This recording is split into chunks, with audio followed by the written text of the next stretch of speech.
Product Conclave, Cochin. Before we move ahead with the program, a brief housekeeping announcement. May I request all of you to put your mobile phones on the silent mode as we're about to begin the program. I'm delighted to share with you that we have put together an invigorating agenda that allows for a peek into new trends, helps build on key skills, connects you with innovative entrepreneurs, and helps you build your business in uncertain times.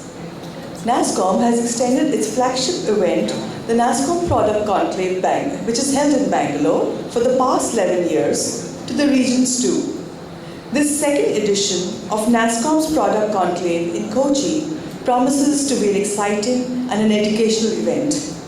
We would like to say a big thank you to all our speakers and participants who have traveled from all over India for this event. Nasscom also expresses its sincere thanks to all the sponsors and partners for their support, which has helped us in putting together this conclave. I hope you enjoy this experience. I would now like to invite Mr. Rajiv Vaishnav, Vice President Nasscom, to the dais to make his opening remarks.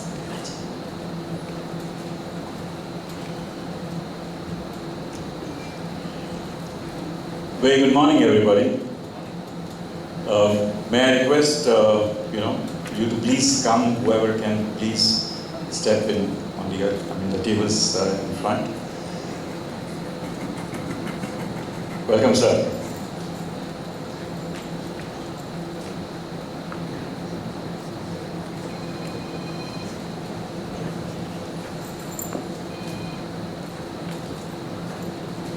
Shri P.H. Kurian, sir. Ladies and gentlemen, this is the second Nasscom Product Conclave in Cochin. The time that flies, I was just going through as to when we started the focus on products. Because Nasscom, as such, is perceived as a services organization. And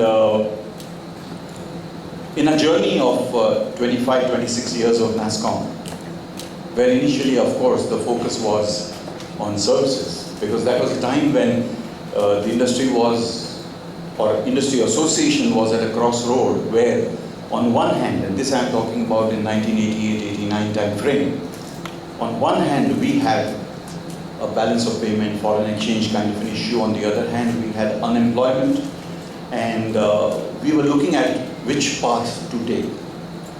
And definitely services that were employment generation and foreign exchange earner and big time visibility and things like that happened.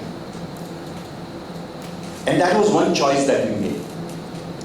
Almost 12 years ago, now in the journey when the software services got established, Nasscom started focusing on product development. And very few people realized that the journey started almost 12 to 13 years ago when we had our first product summit. And we evolved from there to a situation where now majority of our activity, and if you see it in the Nasscom charter of events, you will see the number of activities that we do for product companies. 10,000 startup is a kind of an incubation bed for the companies to grow and get into a product space. And we are so happy to see a couple of companies who have been interacting with us at in different parts of the country participating here. So this thrust on product development is not new for Nasscom. Looking at the delegates who are participating in this event, I'm told that 60% are coming here for the second time because this is our second time product conclave in Cochin. But almost 40% are the first timers. And I want to tell you why we are doing this event in Cochin. First of all, if product has to happen, if IP creation has to happen, it has to happen here because we have Mr. Kurian here. Mr. Kurian in his previous avatar, I'm sure you guys must be knowing, was the controller of patents in Mumbai. I happened to be in one of the seminars on pensions, and I was called to Delhi as a panel member. When I went to Delhi, I couldn't reach in the morning because the event was starting early in the morning, and I attended it post-lunch. When I went to that event post-lunch, everyone was talking about the morning keynote. And I was wondering, I said, everyone is talking about the morning keynote, and who was the keynote speaker?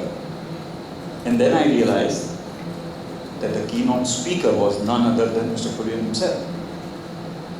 And since that time I was very keen that I need to connect with this gentleman and to find out opportunities how we can work together, because that's a huge learning in that relationship. I was a part of Institute of Intellectual Property Studies in Mumbai, and we had one meeting where I met Mr. Kurian, and when then, by the time he was coming back to the state, and we had a discussion. So, if any state can claim that product is one area which we understand the best, IP creation is one area which we understand the best, I think Kerala can have that claim. And thanks to a very learned, very experienced Secretary, Industries and IT, Mr. Kurian. We have seen an evolution of entrepreneurs in this region. And we started, our office came in Trivandrum because that's an important location for Nasscom to be there. And then we were trying to grow the entire IT services and IT product segment in the state. My colleague was kind of traveling across the state for evangelizing IT. And after 2 years of our consolidating in Trivandrum, we are now soon opening up an office in Cochin. So, and we are kind of getting the person, Sujit Unni, who is with us now and who has established Trivandrum as a, as a city. We are asking him to come and start working in Cochin. We have another team member, Dinesh, now is looking after Trivandrum. So we are expanding in Kerala, and most importantly, you have access to Nasscom within the city itself, and that is how we are trying to get into the next orbit of growth. As I said, there are multiple activities that we do. It's not just that we are doing these 2 events or 1 event in a year as product Conclave and that's it. We are doing multiple such engagements in all the 3 key cities of Kerala around the year. I would request you to please participate, please, and because as an association I must make this point and I must highlight this point. Without you, we are nobody. We are only reflection of what you are. So if you think that we should be doing more events, please demand. If you think that the events must have greater value, please add value. Because what you can do, we can only facilitate. So there is a great interdependence as far as our relationship is concerned. And for a state, or for a city, or for a company to be there after 10 years, after 15 years. Pune never happened overnight. Gurgaon never happened overnight. It took 12 to 15 years for the entire ecosystem to work together.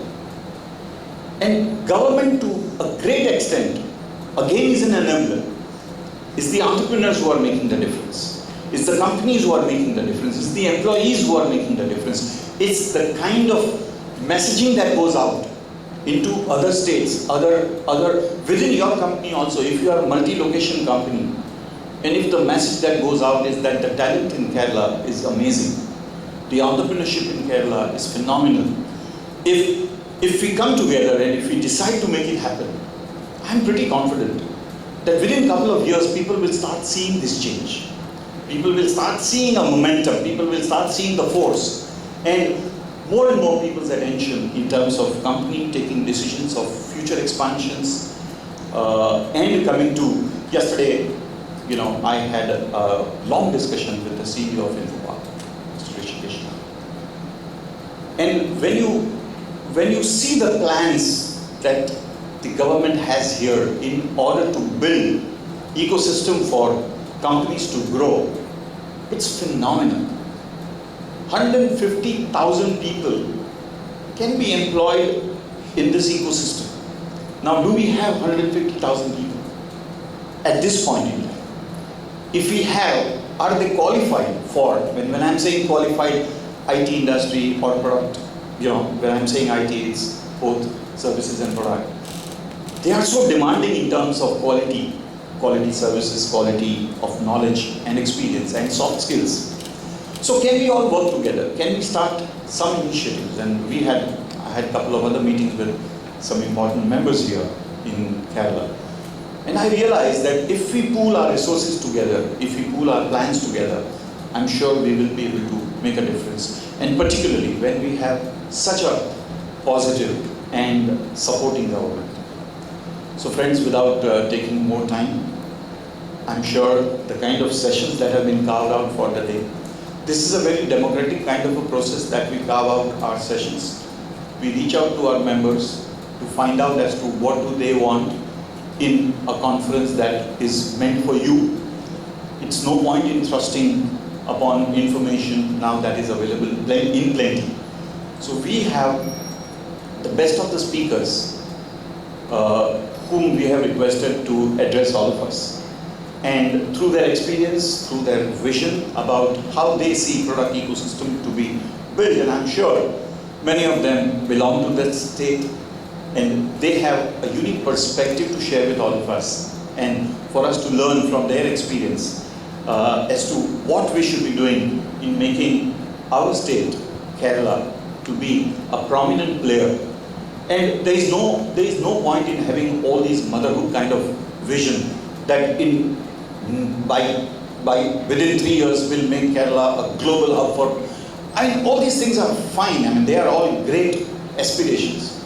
But I think we should decide on smaller steps, smaller visions, and we have smaller wins. Once we see these smaller wins, we will regain our confidence. We'll have our self-esteem to face anybody in the world to say that, hey, I have an ecosystem where the product can be developed, can be grown, and can be made globally competitive. This is a unique occasion that for this event, we have Mr. Kurian coming all the way. And I need not say that despite busy schedule, because it is understood that at his level of commitment to come and address us, to come and give a keynote in a product conclave, only talks about his passion for the intellectual property that he's been promoting, he's been advocating, and he's been supporting for all these years. Ladies and gentlemen, with a very warm round of applause, please welcome Mr. Guri.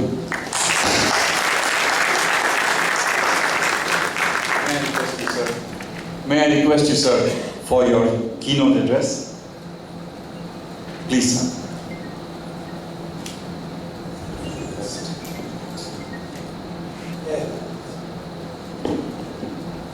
Good morning, friends. Mr. Vaishnav. Well, it's a great occasion for me to address you. Probably last conclave in Cochin I was with you.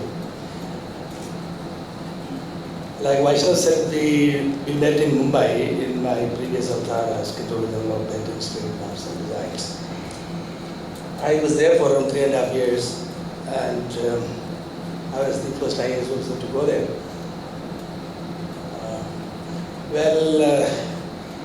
I basically is a science man. I'm a chemist by training. And after occupying that job, we found that how intellectually poor we are. The way we are not able to create things, and we see across the globe, I travel across the globe to various countries and the patent system internationally, how they work.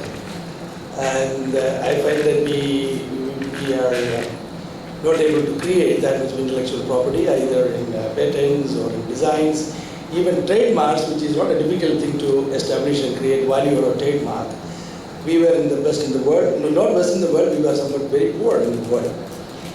So I went across to IITs, many engineering colleges, universities, trying to evangelize and trying to sort of tell them that we need to create IP. One example I can tell you, the Qualcomm files more than 1,000 patents in India every year. They get something like 500, 600 patents every year in India. Ericsson. There are all people who are creating large number of patents across the globe. In India also they do. Now you have a mobile turnover of how much? Maybe around 100,000 crore or more. And of which how much money goes as licensing fee to Qualcomm, Ericsson and many other IP creators. Now every one call that you make, maybe let's say 30 paisa, and if 5 paisa goes to the IP creator sitting across elsewhere. And that is the number of licenses needed to provide this mobile service to us. Because that mobile service is a very, very important thing, because ITU keep a standard, International Telecommunication Union. We are conformed to the standard. In order to conform to the standard, you need to take a license on many patents which are patented by these big companies. And we have nil. We have nil on that. Look at the outgo of money we receive by doing servicing to them, the IT exports, and we pay back to them in the form of IP royalties. So these are things which we need to change, and India is of course at that crossroads where we did, like Vaishnav said, we did excellent in our services export, and we are at that, and we can, if there is a global need for more, we will provide more. There is absolutely no problem. Our base is very strongly grounded. From there we can provide services anywhere, and we're still growing. May not be growing at this rate at which it was growing in the last decade, but still continue to grow. That opportunities we can grab. Now, after 2 decades of the software services development and export, we are turning to. That is the signal that you are seeing, but the association Nasscom is concentrating on this. That's now become a national need to create. Now, also we need that type of human resources, that type of brains to do this. Maybe our number of engineering seats must have gone around 15-20 times in the last 1 decade. Large number of people. I think the ICT figure is the capacity is around 1.5 million engineers, of which maybe 1 million or so passes out every year. And that has created a huge number, a huge human resource base, where from now you can think of. Now governments needs to enable them, the industry needs to come together and create that ecosystem where we will take off with IP creation and more product, and sitting here you make products and export across the globe. Any opportunities are so unlimited where you can do that. So that background, I mean, I would say something what Kerala has done to get this, doing to get this done. In 2012 or something, we started a student entrepreneurship policy, encouraging students to get out of while they are studying from the college and then come back, sit somewhere, create something new by granting them 4% grace marks if he is a student entrepreneur and 20% attendance for their exam. I mean, the attendance requirement is relaxed by 20% for them. And that was the first announcement. That actually saw us a lot of people coming. But then we, after entering into the scene, simply this type of enabling someone to soaps are not sufficient. You need to have the real hard things to do. We thought we need to actually take children from the school level itself better into technology. Conventional schooling is bereft of creativity, creation into the minds of people. So many such programs we want to create in around 4 or 5 years a total balanced ecosystem where human resources from school onwards is developed into that thinking. And later on they create products. With that idea only I started what is called this TTBI Technopark is one. That is Technopark TBI. That name is now gone. The name is Kerala Startup Mission now. Kerala Technology Startup Mission is the name. There are different logo also now. And we want to create ecosystem from there, right from school to the place where they sit. The ultimate place which is going to come is the present startup village location, which is called Kerala Technology Innovation Zone now. There we will have a multi-technology incubator system. We have a biotechnology incubator already there. Now we have the mobile telephony incubator, which is startup village. Another one on electronics has recently been sanctioned by dating, which is around 50 crores. So that will be 25,000 square feet of startup space, incubator space, where we will give a very good fab lab or all sorts of supporting system there. That will cost us something like, just the infrastructure building alone would cost us around 10 crores plus testing equipments, all for electronics and IoT is going to come there, which is around 50 crores of investment. We'll scale it up further. We would like to start one there on animation gaming and design studio, all has been planned, which is going to be a 5 lakh square feet of physical space, will include accommodation facilities, small office, home offices, I mean all sorts of facility, which ultimately I think will be investing around 200-300 crores in that location. And there I would like citizens across the globe to come, multinational citizens from different locations have to come. If you look at Silicon Valley would be having many people from even the smallest countries. And I believe that that type of creativity will happen when alternate thinking from different culture comes together. So this place is open for any global youngster or anybody to come and work. We are going to provide a 3,000 people facility. 3,000 people in different technology verticals can come and sit there and create. That is there's a plan that we have, of which let's say 1/10 of it or maybe around 1/5 of it is done now. 3/4 will be done in rest of it will be done in coming 3 years. My budget this year itself is around 80 crores, which will be added another 25 crores on this activity. We went and started startup boot camps in engineering colleges, other colleges where computer science is being taught. Everywhere children in states have to come together and start thinking about some product creation or service product creation. Then we went down to the schools. We thought children we had to catch from schools. Kerala had an advantage. From 2002 onwards, we started what's called the ITL school project, which is very unique. A similar project is done in Estonia, where they are now become totally digital. So we started in 2002. Now we want to start that ITL school, electronics also along with that. This year we will be distributing electronic kits which they all sorts of things. They learn electronics. I think maybe we'll give 5,000 of those. There is a boy who was created that kit. He manufactured now it in Surat. So we will be distributing that. We will distribute Raspberry Pis. Last year we distributed 2,500. This year we will distribute 10,000. So every year we will be giving 10,000. 10,000 students will be brought. They are doing very good programming now. There's a competition for 8th standard students. Last year when we gave it to the 8th standard, now they are 9th standard. This year we will do 8th standard people. So create them, get them into technology, creating mind from that age. When they come to colleges, they will become much better. So we have a huge budget from there onwards. IT and electronics at school. You need to work for 10 years to create a large number of such creative minds. And thereafter we will have design studio in this place they had come. The MIT Fab Labs 2 are coming now. One yesterday has reached to Andhram Technospace. It is being erected there now, the Fab Lab part of it. It landed yesterday morning. Another one will land in 15 days in Cochin, the startup village space. A bigger Fab Lab will be coming. And later on in 2 years, we will create Fab Lab in some of these engineering colleges. We will provide from the governmental side where good startup ecosystem exists. There are so many incubators in engineering colleges now. We'll have to add more and more there.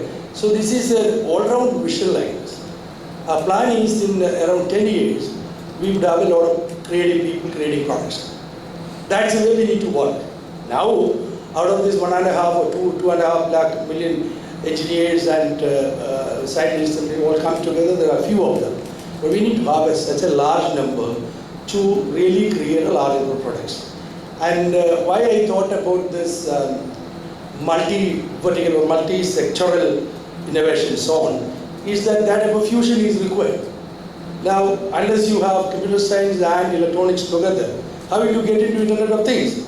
The younger mind need to think about that, so they need to create projects.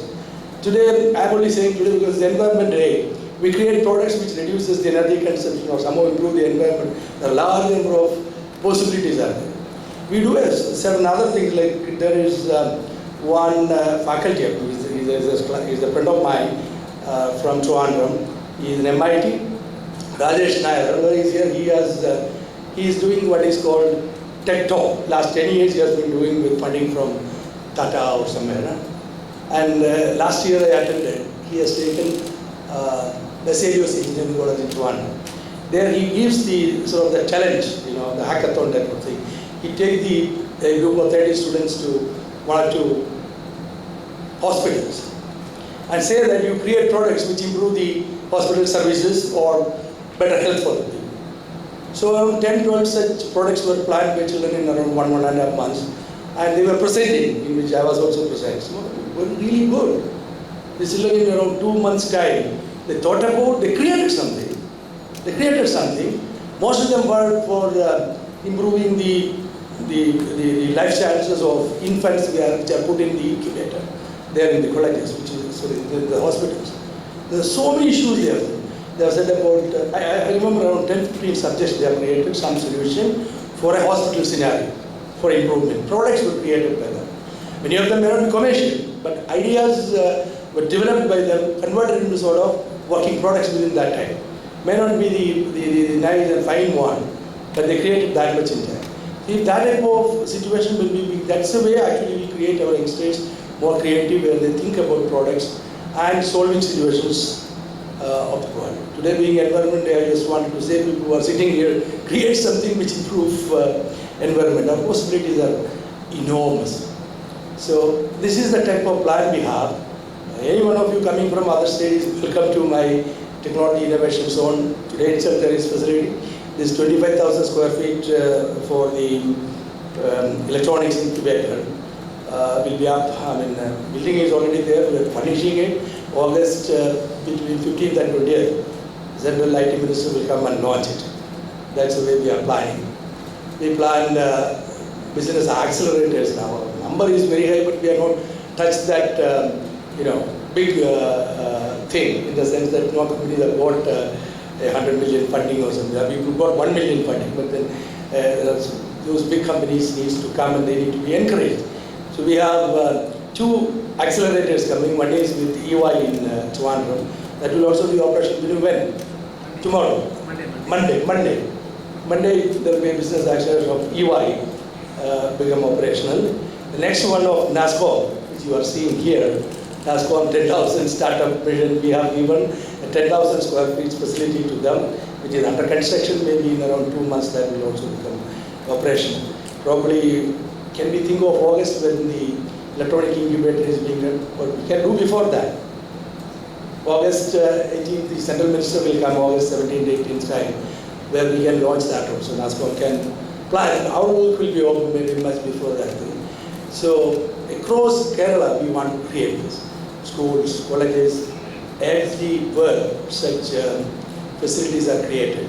There's a somewhat futuristic thinking. Maybe in 10 years it will bear fruit. We need to convert our youngsters into that thinking. There are a few numbers. Unless there's a large number comes, big breakthrough won't happen. That's the belief. Small number also might, but then if you have a large number, the society ultimately becomes creative. Vaishnav was saying, Raju was saying that entrepreneurship is below, which is not correct in Kerala. Kerala people do good entrepreneurship outside, they become good entrepreneurs outside. That atmosphere in Kerala is fast changing. 21st century is different. The new youngsters, the new generation X or Y, what you call, they are devoid of that old socialist thinking, saying that making money is a sin. That used to be the Kerala's half a century history was like that. Making money is a sin. Somebody come with a good car is not a person to be touched. So because they said money can be created only by exploiting labor. See, that is the communist or social thinking that prevailed in Kerala. Now that is changed, which is true because I am a product of that age. I for so many years I was finding it very difficult to be together with very rich people because our movies were telling those stories. Right? Movies in the 70s used to be what? Always the industrialist is the villain, a trade union leader is the hero. And trade union leader fight with that villainous industrialist. That will you will fall in love with the industrialist's daughter. That was the end of story. So for the youngsters, always trade union leader is a hero because he dispenses justice. He stops exploitation. It was true to a large extent. In reality also, in fact, I mean, in reality also that was true. So movies were like these days. I don't see a movie for the last 20 years. That's the way I see the changes happening in society. Movie is always the reflection of what is happening around society. Last 20 years I have been seeing a movie where a trade union leader is the hero. Now you would see that we have given actually entrepreneurs as hero. Failed entrepreneurs are hero in the 90s. This year I am waiting. I have been always telling our Srinivasan to create a story where a successful entrepreneur is. I think he will bring it in another 1 or 2 years. A movie in which a successful entrepreneur is made out to be a hero. That is the type of change that I see. So around the Kerala community itself, and we have another big social issue as concerned our future. This will be true for the country also in future. But Kerala, because catches up earlier on many of things, we have perfected our art of exporting our human resources to outside. Whether it is skilled or unskilled, we have exported millions of them and got money and we are living that way. It's a brain drain in a sense. Now, in the 70s or 80s used to be unskilled laborers going. By 90s and last decade, a large number of skilled persons, highly professionals are all moving. So our startup mission basically is a Garvapasi. It's a Garvapasi we are planning. This is Kerala's Garvapasi. We would like to bring some of the brains back, maybe from Wali, maybe from anywhere in the world, people go to Australia or somewhere. You need to come back. If not, as youngsters, at least let them come back as mentors for this group. They are the one who is going to evangelize this. So we are creating a list of those people who are there, not necessarily Malayalis, maybe Indian, maybe foreigners, but we need to create some such people, bring them into this place, who would actually ignite the young minds. So basically startup mission is a Garvapasi. So that is true as far as India is concerned also. We should create this ecosystem everywhere in India and bring out some of the brain, not all of them will come. Because Indian life also is improving, lifestyle situation is improving, some people will come back. So this should be the actual Garvapasi. Bring back our good brains who are gone abroad, create wealth here, create IP here on a sustainable basis, and thereby create employment for the rest of the people. So that is the idea of product conclave, I believe, and I'm sure that the rest of the day you will discuss and elaborate on this. All of you are welcome in Cochin to see our place, not now, maybe in 2 years' time you will see this totally done ecosystem. So with these few words, I declare this inaugurated, and one more thing, we will just launch the Nasscom accelerator 10,000 warehouse. What do you call it? 10,000 warehouse? Startup warehouse. That's one. Thank you very much. Thank you indeed, sir. May I request Mr. Rishikesh Nair, Guru and Sujit, please come on the stage.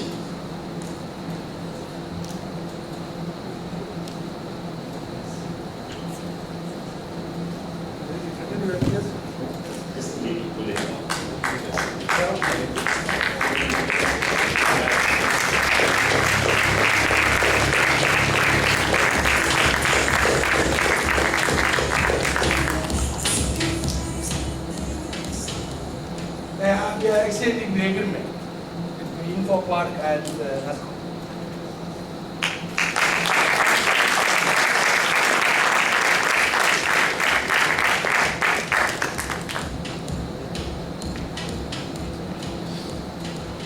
Thank you very much, sir. This is a phenomenal gift, not only to Nasscom, to the entrepreneurs who will be a part of this particular activity, but to the state of Kerala. And on behalf of Nasscom, let me assure you and through you, the state of Kerala, that our focus as far as entrepreneurship is concerned, our focus and commitment as far as building this ecosystem is concerned, is growing every day. And with this kind of a support, which is so very visible, tangible, and beneficial to the ecosystem, I think we will make sure that we add a huge value to, as what you are saying, creating an ecosystem for Ghar Wapsi.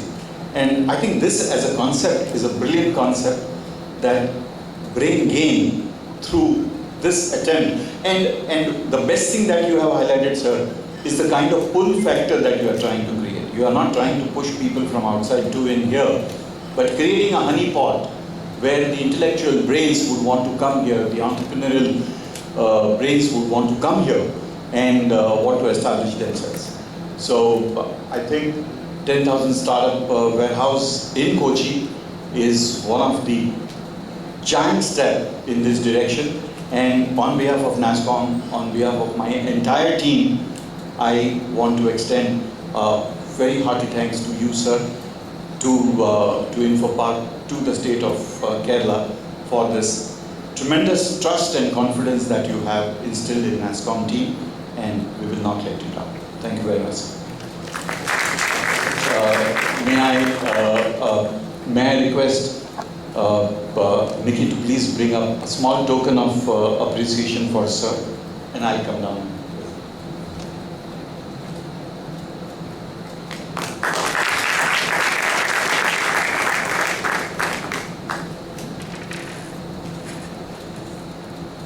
Thank you very much for that enlightening keynote, Shri Kurian, and also thank you very much for announcing this startup warehouse. It's really been a pleasure for all of us to have you here and announce this to everybody.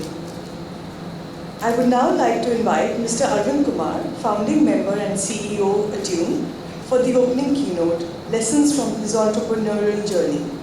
Arvind Kumar holds a BE and MS in Software Systems and an MBA from IIM Calcutta. He leads Attune, a visionary healthcare IT product company that delivers next-generation cloud-based healthcare IT products to the global healthcare market with over 150 clients in more than 12 countries through 2,500 plus centers. Next up.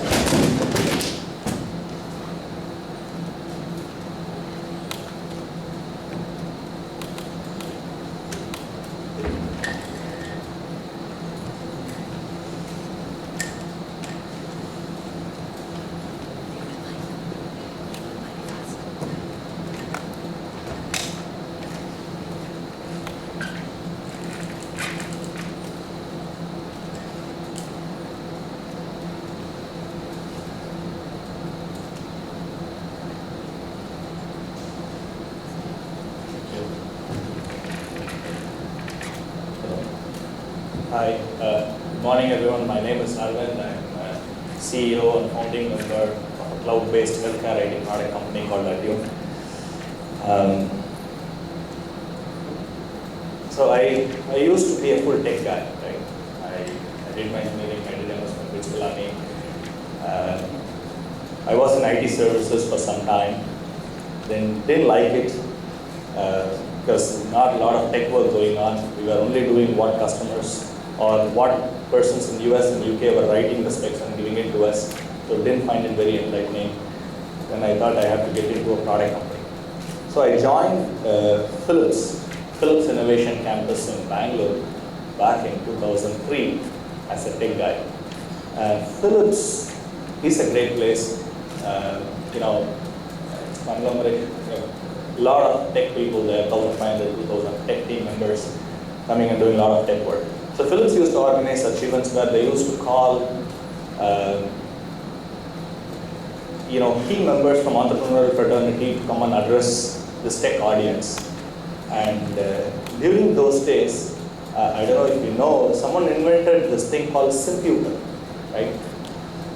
Simputer, this was way back in 2004, was supposed to be a simple computer.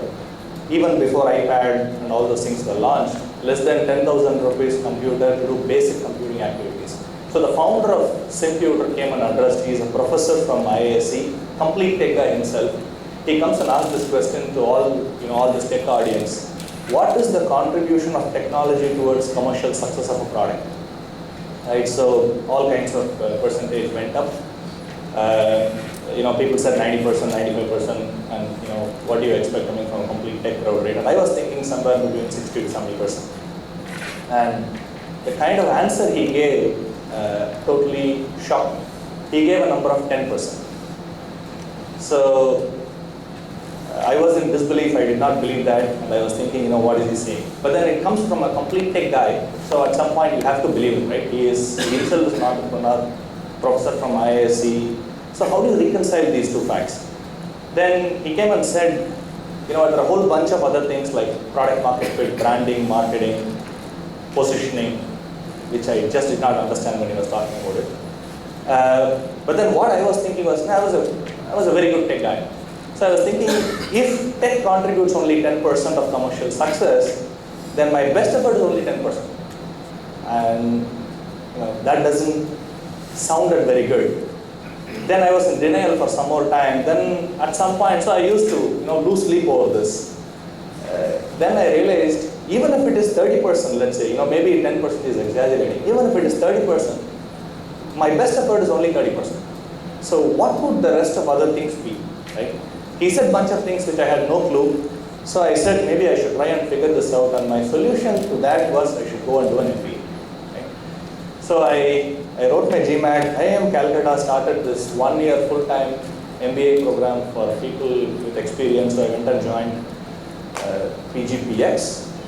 I was already married, and my first son was 3 years when I did that. You will know how easy it would have been for me to do that, but I still went and did that. So 2 months into the program, I decided to start up. So my wife had come to the campus to see, if I am behaving properly. So then I told her, I'm going to start the business. And my agreement or my understanding with her was, I will go do this for 1 year, and then she can take a break, take care of the kid for some time, and then she can get back to work. But here I was telling her that, let me try and do this. So my logic to that was, already the family is used to running with one person's salary, which is her salary. And if we extend it for 1 more year, maybe I will try and do whatever I want to do. And if it doesn't work out, anyway, I can come back.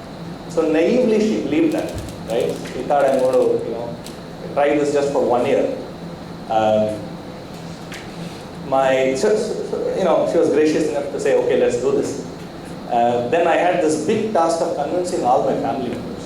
Right? So I come from a very traditional Tam Bram South Indian family. They want to study well, they want to take a great job, take 5-6 figure salary and be very happy, right? So I went and talked to my sister, tell her, I'm going to start this. And she says, you've been talking about it, but you're not doing anything, I will go ahead and support you. So now my wife and my sister is on my side. Then over one of the holiday sessions in IIM Calcutta, I had already opted out of placements. So I ran placements for my batch, but I opted out of placements because I had already decided to start up. None of my professors believed that I will actually go and start up, but that's a different story. Then I went home and I told my father that, I'm going to start up, I'm not going to take a job. Just when I was telling, Economic Times ran a front page article that says, IIM Calcutta grad gets 1 crore salary. Right? So he takes this Economic Times newspaper, shows it to my grandfather and says, look what your grandson is doing. So now I had to not just convince my father and my mother, I had also to convince my grandfather and my grandmother. And coming from a joint family, and they mean a lot to me, so I just don't want to just do it by myself. I wanted them to be in my side. So I spent a lot of time trying to explain to them why I should be doing this. But at some level, they were afraid. They weren't sure what I was getting into, and neither was I, but that's a different point. So, but they saw that I was not going to just leave it and take up a job. Once they realized that I was not going to do that, they agreed to. They said yes. I don't know if they really agreed, they said yes. And for me, it was critical because every entrepreneur goes through this journey in some way or other. And this experience is not, whether they are agreeing to it or not agreeing to it, it's not a fixed one, right? Depending on the issues that you face in your entrepreneurial cycle, it keeps going back and forth. So as an entrepreneur, your ability to manage social relationships with the family. Oh, by the way, I didn't tell about my father-in-law and my mother-in-law. So I had also had to convince my father-in-law and my mother-in-law. My father-in-law didn't talk anything to me for some time. He's a very nice gentleman. He doesn't tell anything. But my mother-in-law was really worried. So she was asking, how are you going to boil rice at home? And how are you going to feed children and stuff like that. So, but anyway, my wife managed to convince them. So I had two anchor people to support in the process, my wife and my sister. So my wife convinced my in-law side, my sister convinced my parents side. And together we ended up convincing my grandparents. So as I decided to start up, I was looking for founding members. So I reached out to my friends group. I had already worked for 7-8 years in the space, and we knew healthcare IT coming from Philips. And after Philips, I went and joined a company called iSoft in Chennai. So we decided to start up something in the healthcare IT space. So we went and pitched this great idea of electronic medical records on the cloud, and we said we're going to totally revolutionize the way healthcare is going to be delivered. And I went and spoke to a few of my friends. Some of them said yes, some of them said no, but we then started this company. Before I came out of the campus, I had already started the company, and my friends were already starting to write code. So our first office was in my friend's hall, in bedroom, in his home. He had already quit his office, and we were writing code. What I did not want to do was to build software sitting in office. So we went and got 2 customers before we started the company. So I went and told them, you know what, we are building this great product that is going to revolutionize the way healthcare IT is delivered in India, but we don't have a product yet. We would like to work with you. Can we build it together? Then this gentleman, looked at me, and I took my wife and my kid, everyone, to meet him. He said, you know what, this guy will be crazy, but let's give him a chance. So he said, okay, let's do it. So I got all my founding members together. We studied the hospital. We built something in 45 days, an EMR product, and we went and showed it to him. He looked at it and said, this is not what I want. Right? I have issues everywhere else and not here. Right? I have issues in the billing, inventory, hospital operations, processes. I don't know how much money my hospital is making. So while this is okay, I want you to build all other things. So this was our first lesson on product market fit. Even though from a technology standpoint, we built a cloud-based product, but the functionality that we had ended up building, nobody wanted to use it. So then we had to do a pivot. And imagine this, I had built a founding team telling people that we will build this great EMR product. And I had brought all clinical people into the team. I don't even have tech guys in my team then. I had brought in all my clinical people. And suddenly someone is telling, you know what, clinical is not important. I have to build a hospital operations process that's more critical. So I have to go and resell the vision. You go and tell, hey, you know what, I was wrong. But by the way, I'm right here because this is a great product. I ended up doing that. I said, look, I don't know a lot, but let's figure this out. This has to be a process. Let's figure this out and build something which is meaningful for the customer. So that was our first pivot. So we went and started building a HIS product. But I still kept selling, so which means I went and met hospital owners. And when I was meeting one of the hospital owners in Trichy, he said, I know I have a problem with my hospital, but I have a larger problem with my lab. So he said, can you do something about it? I said, yeah, why not? So that was the first time I ever went into a lab. I don't know how many of you have gone into a lab. If you go inside, it's an absolutely crazy place. Right? You wouldn't take your lab reports anymore. So it's an absolutely crazy place. So I go inside, it was chaos. Noise all over the place, phone ringing, people screaming. I was so excited. And machines everywhere, very dirty. So I was like, man, this is the place we have to do something. But then I didn't know if this was a specific problem only to this lab, or is it a generic industry problem that we have to solve. So for the next 1 week, we dropped everything that we were doing, our founding members and ourselves, we went and said, why don't we go and understand what's happening in this diagnostic lab space. So we would have visited like 200, 250 labs across Chennai. We were, our office is in Chennai. And we interviewed small lab owners, because that's the lab that I saw.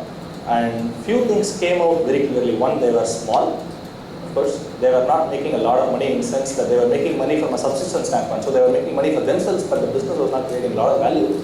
But the industry was growing at 15-20% CAGR. Now, how do you reconcile these two facts? That the small business is not making a lot of money, but the industry is growing at 15-20% CAGR, it doesn't make sense, right? When we learned what was happening in diagnostic lab was the growth was happening for multi-center diagnostic lab groups. So this was a major insight that we got, and we said, let's build a technology platform that can be deployed across the care continuum, starting from a single physician clinic to a statewide EHR system. Because we said we will keep stumbling upon these opportunities in the space. Initially we thought it was EMR, but now we figured out HIS. Then we figured out LIS.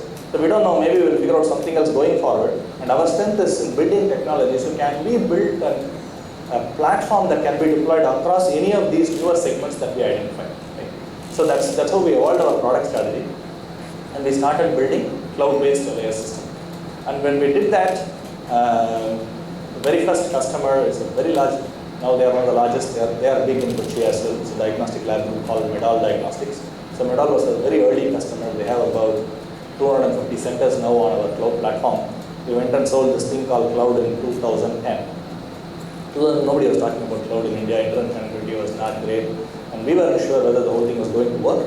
But then we didn't want to take any shortcuts outside of doing a cloud platform. So we ended up building the cloud platform. From a product standpoint, because we all come from a tech background, we thought we will outsource this product development to someone, build it, and then we will market it and sell it in India. And that's what happens to you when you go to a B school. You think all these things work. But and that was one of the biggest mistakes we made. And largely because the outsourcing company said, can you give me a specification? And we had no clue what specification customers were expecting. So we were not able to give a specification. Now when you don't give a specification, they can't build it. Right? So how do you get over this problem? So in between, we had to build a team internally. So we had to say thank you, and we had to build a team internally. Now in the middle of all these things, I ended up raising, or I thought I raised 90 lakhs as my angel money to build this product. So the plan was to raise 90 lakhs, build this product, get 20-25 customers, and then go for Series A. Again, in Excel and PowerPoint, the plan was great. So I had already committed, I had commitments for 45 lakhs each from two investors. First investor put in 45 lakhs. Second investor said I will put in tranches. And of course, naively I agreed. In 2009 is not a great time to raise money because Lehman had just fell late 2008 and nobody was putting money in the business. And in April 2009, he said he will not be able to honor his commitment of 45 lakhs. And by the time what I had already done is, the original 45 lakhs that I took, I spent almost 70% of it. Because my plan was for 90 lakhs, all my costs were for 90 lakhs. So here I was with my outsourcing product company that was not working. Original EMR idea, which was not working. Fundraising plan, gone for a big toss. Didn't know how to pay next month's salary. Practically this was the situation. And we had, of course, a small team, so we had to, expenses were not big, but still had to be met. And I had already out of job for more than a year, so I had only enough money to, while Rise at home, I didn't have money to pay for the company. So practically in the first 7-8 months, nothing worked. Then we also realized the only way to make this happen is to actually go and raise funds. But then there's this problem because people don't fund a company that is struggling, or that appears to be struggling. So we had to figure out a way to raise angel money. And for the next 7-8 months, we big borrow did not steal, right? And we met with multiple people from the angel ecosystem. Today the angel ecosystem is reasonably developed, still is not great, but it's reasonably better than what it was before. Back in 2009, hardly any angel network available, maybe Chennai Angels, Mumbai Angels and a few others. But they weren't investing in our kind of businesses either. SaaS cloud was very new and nobody was taking a bet. So I met this. So I had to raise money. Then I thought, for me to raise money, I have to get some key customers going. So I had to convince maybe 1 or 2 top players. Then I can go back to investors and raise money. I had already met like 25, 30 angels and nobody was willing to put money. So I met this diagnostic lab group called RT Scans. I don't know if you know them. They are very big in Tamil Nadu. So I have this 10 meetings with the owner. Very nice gentleman. Negotiates very hard. But then I wanted a live customer. In the 10th meeting, he says in Tamil, I just tell it in English, that you know what, all this idea is good, cloud is new, I know it can solve, but I have a friend of my relative of mine who's coming from Singapore, and I want his feedback as well. Now, this is almost a death knell in the sales process. When I'm so late in the sales process, some new element is introduced, we don't know how that is going to shape up, right? And I was thinking, who is this guy who's going to come from Singapore? So this gentleman comes and from Singapore, I go and pitch to him. He says, uncle, this is the best way to go. Cloud is the future. You have to go and buy this software. I was like, wow. So I go ahead and start working with RT Scans. Parallelly, what I also did was started writing to him, the person who came from Singapore, because he had a healthcare business in Singapore. I said, you know what, I have this brilliant cloud-based product that is going to change the world, and can we do something in Singapore? He did not respond for a few emails, but I have this habit of writing. I had this 15-20 list that I maintained for fundraising, and I kept writing emails to them about the progress I made, issues that I faced, and even small achievements that we got. This is one list I had. I had another list where I had my friends who are all working in US and Europe and in other places who are earning in dollars, that I will write to them by 18th of every month, so they can transfer money by 25th of every month, and I can pay salary by 7th of every month. Right? So I had this 2 lists going parallelly, so that's how we were managing, right? Then this gentleman from Singapore suddenly writes and says, "I'm coming to Chennai. Let's meet this time, and we will try if we can do something together." So he comes to Chennai. He doesn't meet me, right? I kept writing emails. He doesn't meet me, and he went back. Then I continued, right? Every week I have Friday evening I will write to see him. Then he said another 15-20 days back, he said, now I am coming back. This time I will definitely meet, and this is my mobile number. So this is the first time he gave me his mobile number. Now I have one more way to reach out to him. So the moment I made the first call. So I called up and said, you know what, thank you, welcome to Chennai, why don't you come to our office? And a couple of days later he called up and said, I have only 30 minutes, that too at 8 o'clock in the evening, can I come? And as if I was just waiting for him to come. 8 o'clock, 10 o'clock, 11 o'clock was not the point, right? He said, any time. So he comes in at 8 o'clock. He was in the office till 10 o'clock. And he asked, so initially he said, show me the product directly. I was giving him this big cloud vision. He said, no, it's all okay, show me the product. So we showed the product, and then he asked this question, why are you guys not big? Now it's a very tricky question. The truth is, I don't know how to pay next month's salary. And he's a prospective customer. So how do I tell him the truth? If I tell him I don't know how to pay next month's salary, will he ever buy a software from me? So I was thinking for a few seconds, then I decided to tell him the truth, and I said, you know what, we don't have money. Then he immediately says, oh, you know what, money is not a problem, we can help raise. I said, okay. So I am here with a group that wants to launch a next generation MRI machine across the world.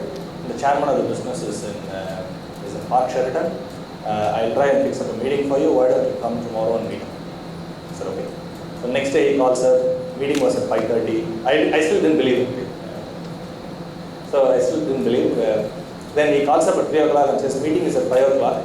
And me and my co-founder, I was hardly shaven. We don't have money, we don't take, don't worry about whether you are here or not. So I was, and my friend didn't have formal shoes to wear. And of course we didn't have money to buy formal shoes either. So he went and swiped his card and bought a formal shoe. I went home, shaved up. Took the present. We already had our IM, PPT, all those things were ready. So because I was perennially pitching, so I had all my material ready. So we had printed out, we had our PPT, we went and met him, and he met me in a bar in Park Sheraton. I don't know if you ever been to Park Sheraton Hotel in Chennai. There's a very nice bar. So my meeting with him was in a bar in Park Sheraton. And I gave him this 15-minute pitch. Then he said, Arvind, you know what, I have no idea what you're going to do, but I like you guys, so I will invest.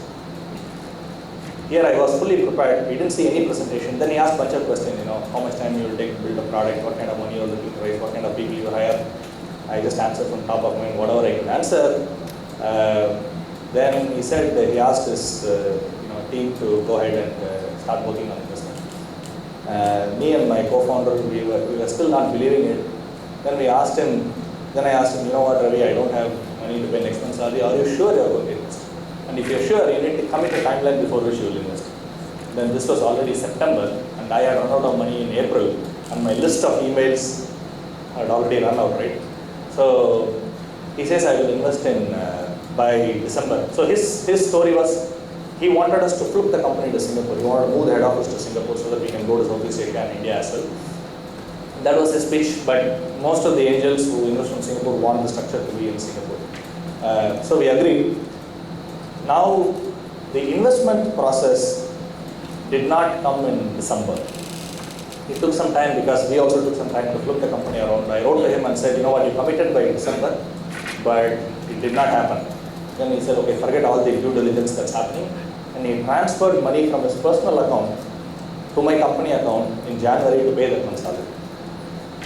Then I went to Singapore, set up the company, and then post that, we got very large accounts. We raised Series A from Norwest. We raised $6 million from Norwest. We are the largest cloud provider for LAS and HAS in India and Southeast Asia. We have about 9 million unique patient records on the platform. We do aggregate analytics.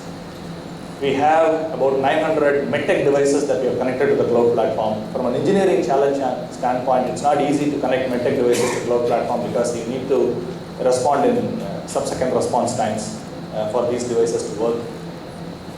Now we are also in the National Health Assurance Mission and some other smart city initiatives for the new government to roll out healthcare ID across this. So our fundamental learning has been, of course, you have to keep money in the bank account, so do whatever it takes to do that. To very early in the process, figure out product market fit. And product market fit is not an event, it is a process. So once you identify a product market fit for a particular segment, you need to continue to be at it to figure out what is the product market fit for adjacent segments. That is 2. And 3, you have to be closer to the customer to build intellectual property and to build a product ecosystem from India. Now, so I just want to leave you guys with one thought. Why don't we have a lot of product companies coming out from India, right? That's been the theme. A lot of people spoke about it. Is it because we don't know how to build product? Is it because we are dumb? That doesn't seem to be the case because you see a lot of Indians go out in Silicon Valley and in other places build great product companies. A lot of previous speakers said Qualcomm files 500 patents in a year, and they have the big R&D center in Bangalore, and I know all of them are Indians who are sitting out and doing work. So the question is, why are we not building great product companies from India? I think there are a few things happening. One, IT services is a big issue for us today. I mean, I come from the IT services background, but I still, if someone coming out of college gets an easy 5-figure salary, there's no big incentive to build something great from a product standpoint. That's number one. And more than that, to build a great product company, we need to understand what to build. Right? IT services solve the issue of how to build. Given the specification, how do you build a product? But what to build as a product is something we haven't figured out. And the reason why we don't know that because, in my view, we are not closer to customer. Now, it's impossible to build a product sitting in India for a client in US if we don't understand what the client requirements are.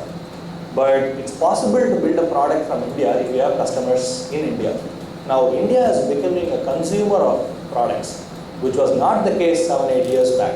Now, because India is becoming a consumer of products, it is now possible to iterate, build product, try it out with the existing customers, get the product market fit, and scale not just in India and outside India.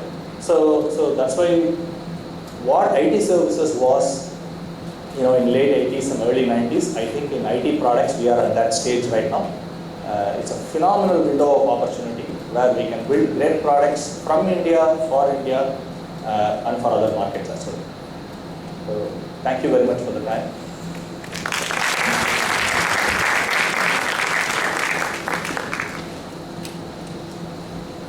Thank you so much, Arvind, for that very inspiring session. Just a small momentum from our side.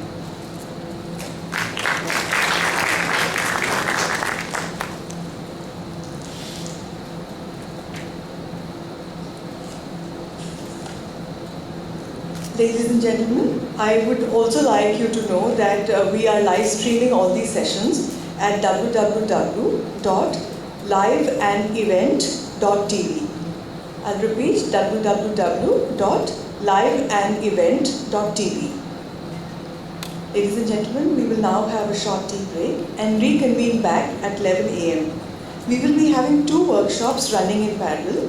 The first one on digital marketing and growth hacking by Mr. Ravi Trivedi will be conducted in this hall, and the second one on where do great products come from by Mr. Arjun Thomas will be conducted in the next hall. So look at having you back at 11 a.m. Thank you.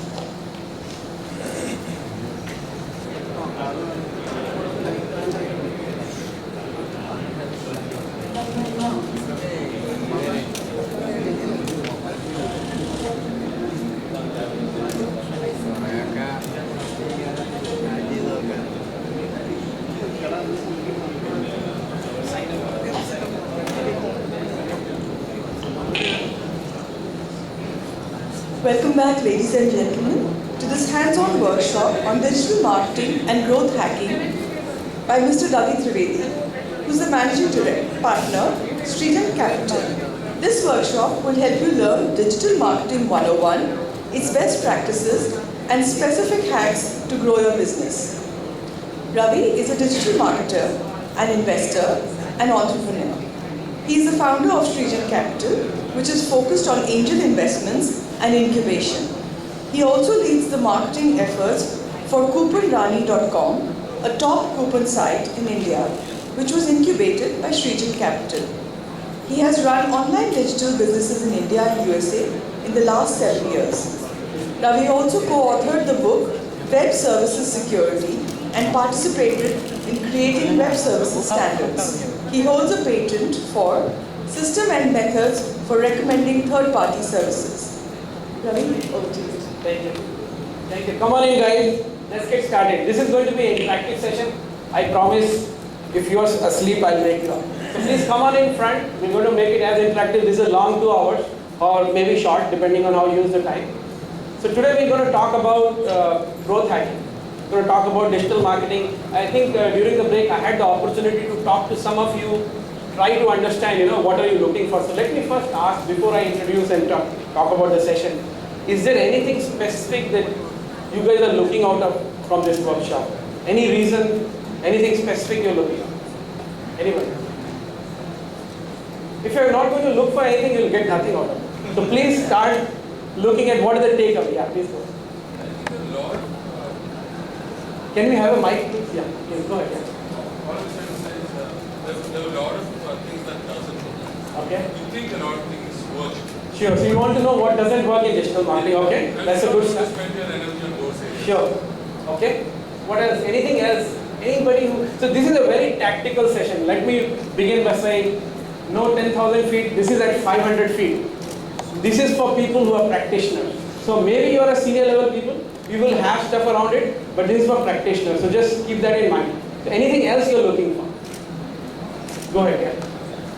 So there are so many self-proclaimed growth hackers all over the internet. Okay. I just want to know which one is right, which one is wrong.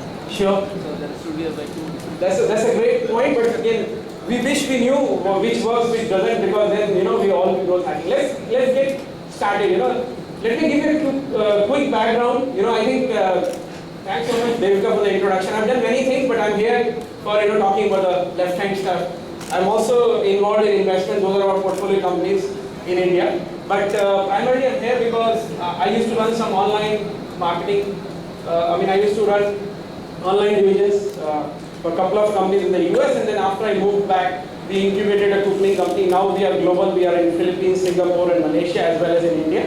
And so this is kind of the reason why I'm in the trenches building, consumer traffic. So that's kind of my experience. So we'll talk more about what I have learned and what we use on a day-to-day basis. This is something which is right fresh. But we'll to begin the this is kind of the overview per se. So the first session will kind of discuss what is growth hacking. This is again overused buzzword, and we'll try to reduce as many buzzwords in the session. Then we'll get into some foundation. So here I want to talk about the basics more so than I could come back, and if you Google growth hacking, there are people who have, let's say, slides who will say, okay, these are the 20 growth hacks out there. So we'll do a little bit of that, but more interesting is how do you think about it? And what is growth hacking? How do you think about how to hack growth? When I say hack growth means how to acquire users for cheap, right? Then we'll talk about some conversion tips, very specific. We'll talk about some tools. In the second part, we'll talk about how do you drive free traffic to your website. This is for practitioners, like I said. If you're a B2B company looking to get leads, we'll talk about that. If you're a B2C company looking to get customer service traffic on your website, this is the section we'll talk. Alright? So come on in guys, we're just getting started. Feel free to stop me. This is an interactive session. I will probably not use the podium. I just want to be around you guys and talk to you, and hopefully answer some of your questions and doubts.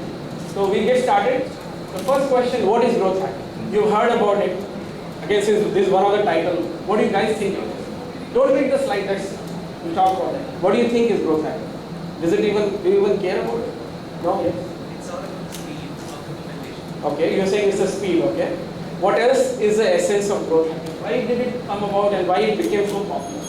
How many startups in the room? Let me ask. Okay, so I hope more answers come out. Why is growth hacking so important for startups?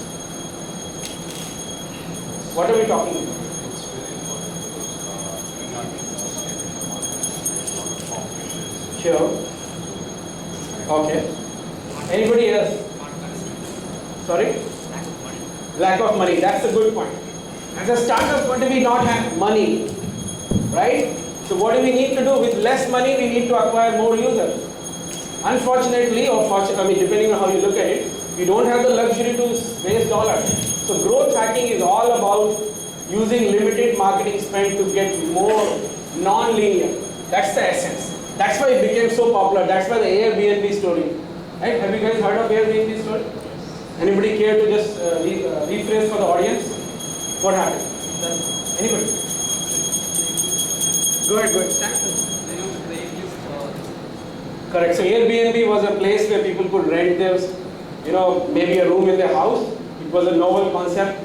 This is where the growth hacking word kind of started, or even before. This cross-posted at a place called Craigslist. In India, the equivalent Craigslist is there in India. It's like OLX or Quicker.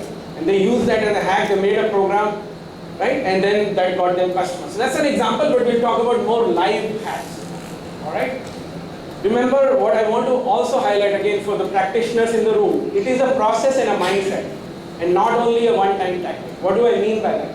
What I mean is growth hacks, the true ones, they are short-lived. Why is it that they are short-lived? And somebody said, when I say short-lived means if I find a method to acquire somebody for cheap, let's say somebody means my customer for cheap.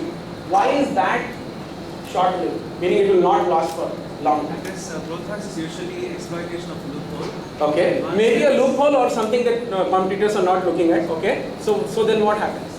So it becomes overused. And Okay, it reaches a so point then where- there is a competition, That's right. and then the hack stops working, right? So what's the idea? You're looking at areas where the competition is maybe not looking, because where there's everybody looking, that's too expensive, right? That's the underlying theme. So that's why these are short-lived. So why am I saying process is important? Because today I may tell you a hack. I bet in 3 months it will stop working. And again, you may always ask, why am I telling you a hack? If I knew, I'll probably make a money. It's like, picking the stock correctly. But the point I'm trying to drive is, we'll talk about the process, how to identify. These are short-lived. The third point is, how do you think about hacks? So one hint I said is try contrarian thinking. What is contrarian thinking? Against the flow, right? Why is that? Because when it is against the flow, people are probably not looking. Probably that's where the hack is. I'll give you an example. Anybody here ran a Facebook like campaign? Okay. When you run a Facebook like campaign, again this is very much in the trenches. How do you, when you set up the campaign, what do you optimize it for? Target audience. Okay, you select a target audience. Then there is a clause that will say optimize my bids for. Do you optimize for clicks? Do you optimize for likes? Do you optimize for impressions? What do you optimize for? In general. Depending on the campaign. No, so this is like campaign. I've clearly defined the goal. I want to get more likes. Page likes. Place likes, right? So is that contrarian thinking? No, that's what I want to point out. So here is the example. I want to get more page likes, and guess what Facebook is telling me? Go click and say optimize for page likes. Is that the right way? Maybe it is, but have you tried other ways? And this is my personal example.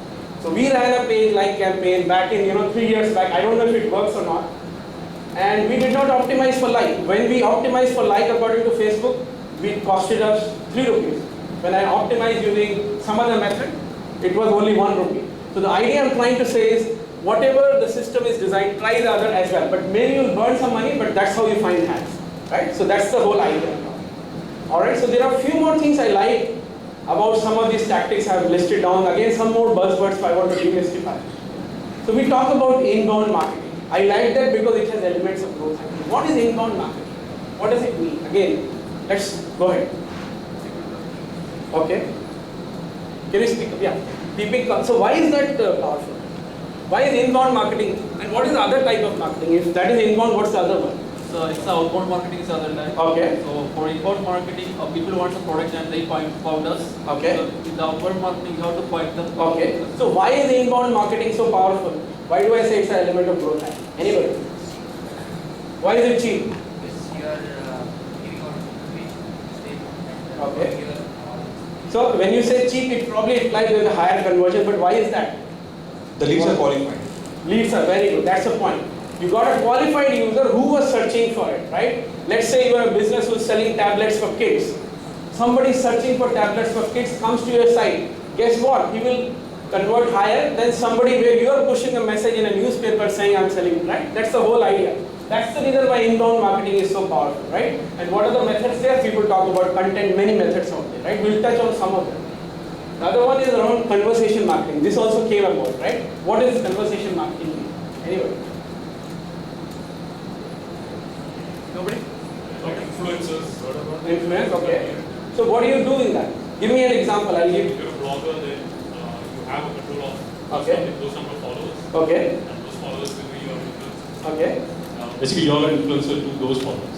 So what you dictate Correct. will be followed. That's a kind of, yeah, absolutely. This is kind of influencer marketing. Another example which I use is say Twitter. Let's say you are a site which is selling hotels on the website, hotel booking, and people are searching for recommendation on hotels in London. And in that, you go in and interject the conversation and say in a softer selling manner, you know what, we have these reviews, based on these reviews, these are the recommendations based on what you're looking for, not a hard sell. That's the example of conversation marketing, where you're softly taking the customer from one stage of being aware to conversion, right? Why does it work? This is kind of the new way where people have been, again, it's not new per se, but people have been using it more so because of channels like Twitter and blog and influencer marketing. Again, that has a great element of growth hacking, because you look at hacks, some of them around those areas have been very successful, right? Organic customer acquisition is more around, maybe organic search based. Again, that also has huge element because people are searching for important. All right, so we have some understanding of growth hacking. So what are the frameworks I'm going to talk about? So first I'm going to build on a basic framework, which is how do you make a marketing plan in 3 steps. This is going to crystallize some of our thinking a little more. Then we'll go and look at some hacks, right? Because in the interest of time, I want to get the groundwork first. So if you have a business, how do you make a marketing plan? How to think about it? That's what we'll talk.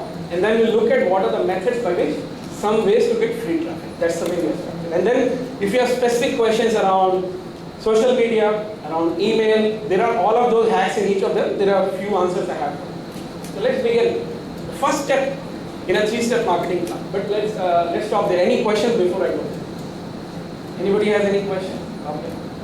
So what is the first step in making a 3-step business? First is identifying your target market. But how do you do that? First, you have to put yourself in Twitter 140 characters and tell me which business you are in. What do I mean by that? It's a hard problem to describe yourself in 140 characters. So you can try doing that for yourself, and I'm going to ask you guys, we're going to have a live workshop in like 20 minutes from now. I'm going to ask you these questions, right? We're going to do a live demo of this. I'm not going to only speak. I want to dialogue, no monologue, right? So this is a hard question. I'll give you an example. So let's say you're Red Bus. Everybody heard of Red Bus? What do they do? Which business they are in? Anybody wants to take it? Yeah? Travel is too broad. I will give you bus tickets. But Online ticketing. online ticketing. But for whom? Are they catering to the consumers or are they catering to the bus operator? Sorry? Bus operator, right? So everybody has a different, right? So that's the point, because underlying who you're catering to will have an impact on the way you do your messaging, underlying. So that's again, for me, they're probably catering to both sides of it, in my opinion. But again, I don't know. You can ask Funny what he thinks, but this is kind of a hard question. You should answer that, because once you know which business you are in, then we can go to the next step and say, who are you marketing? Now, here the idea is, I want to find a targeted market. So let me give you another example. I am selling t-shirts. So the common answer I'll hear, and again, because we do investors as well, we see a lot of pitches, they'll say, okay, I'm targeting the youth. 18 to 25 is my target audience. Is that a broad targeting or is it a narrow target? Broad, right? Even though some may think it's the point. Why is broad targeting bad for customer acquisition? Why is that? That is correct. So your cost of acquisition goes up. So the more targeted your audience is, the lower your cost. Remember, the goal we started was lower your cost of acquisition, because we don't have money, right? Or even if you have money, how do I do 10x more than my competition, right? So the question is, can I find targeting? So even if you are a youth, I'm looking at 18 to 25, can I segment him into personas? Again, there are many field of work in marketing where they say, okay, these are the 10 type of people in 18 to 25. A type, who's a guy who's always on the mobile, whichever way you look at it. Or he's a guy who's 18 to 25, but he's a professional, who's just started.